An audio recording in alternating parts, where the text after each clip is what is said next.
નમસ્કાર, સ્વરાજમાં આપનું સ્વાગત છે. હું મયુર. સ્થાનિક સ્વરાજની ચૂંટણીના પરિણામો આવ્યા છે ત્યારથી જ સૌ કોઈની નજર છે ઉપલેટા તાલુકા પંચાયત ઉપર, કારણ કે ઉપલેટા તાલુકા પંચાયતની અંદર કોણ કબજો કરશે તેમના ઉપર સૌની નજર હતી. પરંતુ અહીંયા ભાજપે મોટો ખેલ પાડી દીધો છે.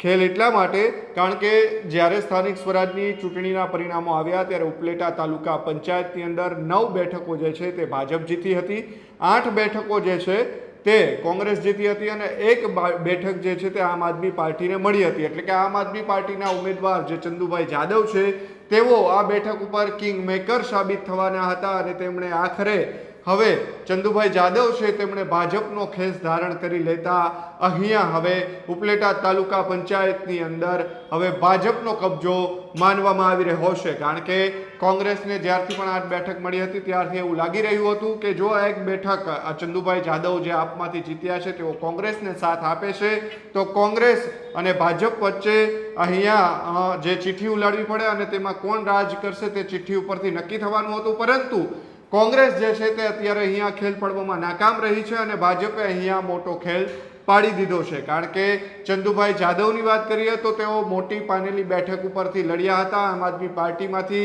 તેઓ ઉમેદવારી નોંધાવી હતી અને મોટી પાનેલી બેઠક છે ત્યાંથી તેઓ જીતી પણ આવ્યા હતા. ત્યારે ચંદુભાઈ જાદવને કિંગ મેકર માનવામાં આવતા હતા કે અહીંયા કે કોનો સાથ આપશે. ત્યારે હવે આ પ્રશ્નનો જવાબ મળી ગયો છે. જે ઉપલેટા મોટી પાનેલી બેઠક ઉપરથી આમ આદમી પાર્ટીના જીતેલા ઉમેદવાર ચંદુભાઈ જાદવ છે તેમણે ધારાસભ્ય મહેન્દ્ર પાડલિયા છે તેમના હસ્તે કેસરીયો ખેસ જે છે તે ધારણ કરી લીધો છે. એટલે હવે કબજો જે છે તે ભાજપ પાસે રહેશે અને કોંગ્રેસને હવે વિપક્ષમાં બેસવાનો વારો આવ્યો છે. ત્યારે અહીંયા મોટો ઉલટફેર માનવામાં આવી રહ્યો છે.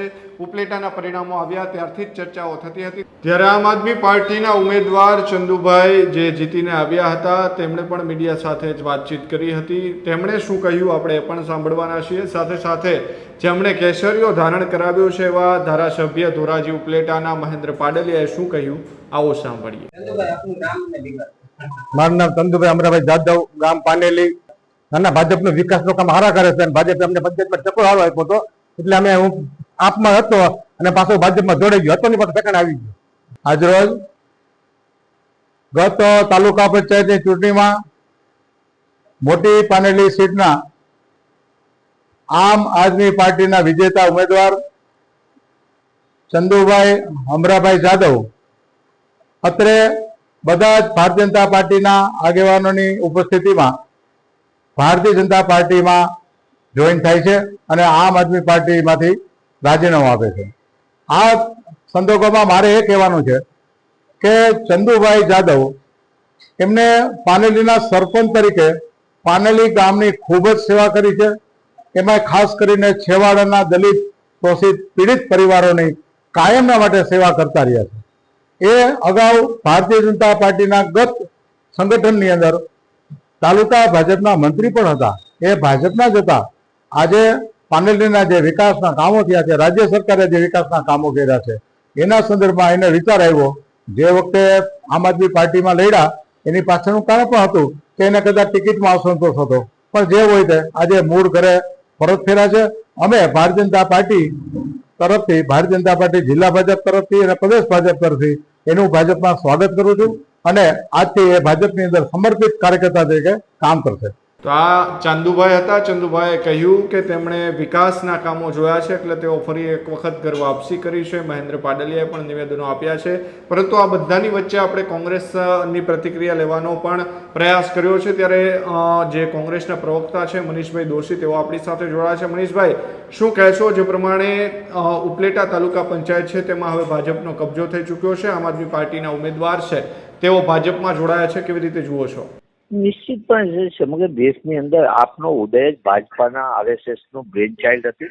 એ અમે વારંવાર કહેતા હતા, પણ તે સમયે લોકોને એવું લાગતું હતું સંપૂર્ણપણે નાગપુરના ઇશારે શરૂ કરવામાં આવેલી 2014 પછીની તમે સ્થિતિ જો હમણાં તાજેતરમાં જ આપના 7 સાંસદો ભાજપમાં સામેલ થઈ ગયા અને એ જ દ્રષ્ટિકોણથી ગુજરાતમાં પણ અનેક લોકો આપના આપ કે ભાજપની બી ટીમ છે એવું અમે કહેતા હતા, એના માટેના આધાર હતા અને એનું આપણને સાબિતી રૂપે વધુ એક ઉપલેટામાં જોવા મળ્યું છે.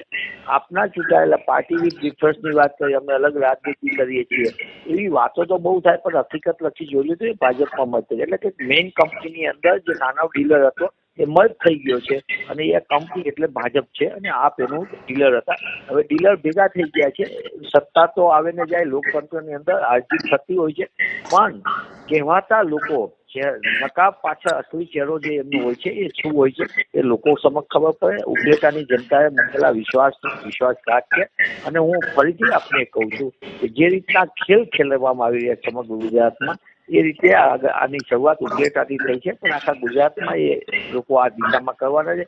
એમને મતનું વિભાજન કરવું હોય ત્યારે ઉમેદવારોને મોકલવામાં આવે, ઉભા કરવામાં આવે, પાર્ટીઓને આખી બોલાવવામાં આવે, એ મીમ હોય કે પછી આપ હોય, એ બધા લોકોએ અત્યાર સુધી જે કામ કર્યું છે ગુજરાતના લોકતંત્રને નુકસાન કર્યું છે અને ફરી એક વખત એ વાત સત્ય સાબિત થાય છે. પણ ઉપલેટાની જનતાએ જે કોંગ્રેસના ઉમેદવારો ઉપર વિશ્વાસ મૂકી જીતાય છે, અમે નિશ્ચિતપણે જવાબદારીપૂર્વક કામ કરશું અને ઉપલેટાના લોકોને ન્યાય મળે, પંચાયતી રાજના લાભો મળે. કારણ કે ભાજપાએ તો પંચાયતોનું સંપૂર્ણપણે કેન્દ્રીકરણ કર્યું છે. રાજીવજી એ પંચાયતી રાજ, બળવંતરાય મહેતાએ જે પંચાયતી રાજ આખા દેશમાં મોડેલ આપ્યું, એ હતું સત્તાનું વિકેન્દ્રીકરણ. એટલે મારું ગામ, ગામનો વિકાસ નકશો ગામના લોકો નક્કી કરે, પંચાયતના માધ્યમથી લોકોને એના નાના નાના કામોમાં સવલતો ઊભી થાય, એ દિશાને તોડી નાખી છે. ત્યારે કોંગ્રેસ પણ મજબૂતીથી પંચાયતી રાજનું પુનઃસ્થાપન થાય અને લોકોને ન્યાય મળે એ દિશામાં અમે મજબૂતીથી પ્રજાએ જે અમને વિશ્વાસ આપ્યો છે એ વિશ્વાસ ટકાવીને અમે કામ કરશું. મનીષભાઈ, કદાચ કોંગ્રેસે અહીંયા પ્રયાસ કર્યો હોત તો એક તરફી એવું લાગતું હતું, એક સમય એવું લાગતું હતું કે કોંગ્રેસ પણ અહીંયા સત્તા મેળવી શકે એમ હતું, તો શા માટે કોઈ પ્રયાસ ન કરવામાં આવ્યા? નહીં, નિશ્ચિતપણે આપના ધ્યાનમાં પ્રયાસ કર્યા એટલે તો 8 બેઠક આવી છે. પણ તમને ખબર છે કે ભાજપાનો અપાર ધનબલ, અપાર બાહુબલ અને જે રીતના એમના કેસ પહેર્યા વિનાના પોલીસનો કાર્યકરોની જે વધતી હતી, જે રીતે વહીવટીતંત્ર એજન્ટ તરીકે કામ કરતી, તેના કારણે આપણે જોયું છે સમગ્ર વ્યવસ્થામાં કઈ રીતે ચૂંટણી જાહેર થઈ તે દિવસથી ભારતીય જનતા પાર્ટીએ તમામ હથકંડા અપનાવીને જે ખેલ કરવા પડે કર્યા હતા અને એમાં એમને સફળતા નહોતી મળી. ચૂંટણીમાં પણ એમને તમામ પ્રકારના હથકંડા અપનાવ્યા. નિશ્ચિતપણે અમે ક્યાંક અમારી ખામી હશે તો નિશ્ચિતમાં સુધારવામાં આવશે. કાંઈ એવું નથી કહેતો કે બધી વસ્તુ એવી છે, અમારી પણ ક્યાંક ખામી હશે, અમારી પણ સંગઠનમાં કોઈ ત્રુટી હશે, એ સુધારવામાં આવશે. પણ જનતાએ અમને વિપક્ષ તરીકે જવાબદારી આપી છે, તો મજબૂત વિપક્ષ તરીકે ઉપલેટાના લોકોને ન્યાય મળે, ઉપલેટા તાલુકાના લોકોને ન્યાય મળે અને એક સારી રીતે વિપક્ષ તરીકે, મજબૂત વિપક્ષ તરીકે કામ કરશું. મનીષભાઈ, ચંદુભાઈ જાદવ જે કે આમ આદમી પાર્ટી સાથે ઉમેદવારી નોંધાવી અને ત્યાંથી જીત્યા હતા, જે કિંગ મેકર માનવામાં આવતા હતા, તે મૂળ ભાજપના જ હતા. તેઓને ટિકિટ ન મળતા તેઓ આમ આદમી પાર્ટીમાંથી લડ્યા હતા અને ફરી એક વખત પાછા આમ આદમી પાર્ટીમાંથી તેમને છેડો ફાડી અને ભાજપની અંદર ફરી એક વખત જોડાયા છે. આને કેવી રીતે જુઓ છો? ચંદુભાઈ વિશે મારો કોઈ પરિચય નથી ને એમના વિશે હું કહું એ કેમ એમના નહોતા ગયા, ભાજપ એમને કેમ ટિકિટ ન આપી, પછી કેમ ભાજપ એમને સ્વીકાર્યા, એ ભાજપની મજબૂરી હશે, એ ભાજપનો પ્રશ્ન છે. એના વિશે હું કોઈ ટિપ્પણી કરું એ વ્યાજબી નથી. હું તો ઉપલેટાની જનતાને, તાલુકાને એટલું જ કહેવા માંગુ છું કે તમારા મળતા લાભો તમારા સુધી પહોંચવા જોઈએ, એનો હિસાબ માગો. લોકતંત્રની અંદર સત્તા કોંગ્રેસની હોય કે ભાજપની હોય, પ્રજા પોતે પોતાનો હિસાબ માગે. પ્રજા પોતે પૂછે કે ભાઈ અમારા પૈસા આવ્યા હતા ગામના, તો મારા ગામમાં શું તાલુકાએ કામ કર્યું, મારા વિસ્તારમાં વિકાસના કામો ક્યાં ક્યાં થયા, કેવા કામો થયા, રોડ કેવો બન્યો, બીજું કામ શું થયું, પંચાયતી રાજના મળવાપાત્ર લાભો મળ્યા કે નહીં, આ પ્રશ્ન પૂછતી જનતા થાય એ ગુજરાત માટે જરૂરી છે, ઉપલેટા તાલુકા માટે પણ જરૂરી છે. ખૂબ ખૂબ આભાર સ્વરાજ સાથે જોડાવા બદલ મનીષભાઈ. તો આ આપણી સાથે કોંગ્રેસના પ્રવક્તા મનીષ દોશી, તેમણે કહ્યું છે કે ભાજપની જે બી ટીમ છે આમ આદમી પાર્ટી, એટલે કે ભાજપ સાથે સાંઠગાંઠ ધરાવે છે અને તેમણે કોંગ્રેસ અને આમ આદમી પાર્ટી બંને પર પ્રહારો કર્યા છે. ત્યારે હવે જે ઉપલેટાની તાલુકા પંચાયત છે તેમાં ચોક્કસથી કબજો જે છે તે હવે ભાજપે જમાવી લીધો છે, કારણ કે આમ આદમી પાર્ટીના ઉમેદવાર ભાજપમાં જોડાતા જે કિંગ મેકર માનવામાં આવતા હતા તે ચંદુભાઈએ કેસરીઓ ધારણ કરી લીધો છે. એટલે કે હવે અહીંયા ભાજપ જે છે તે રાજ કરવાનું છે.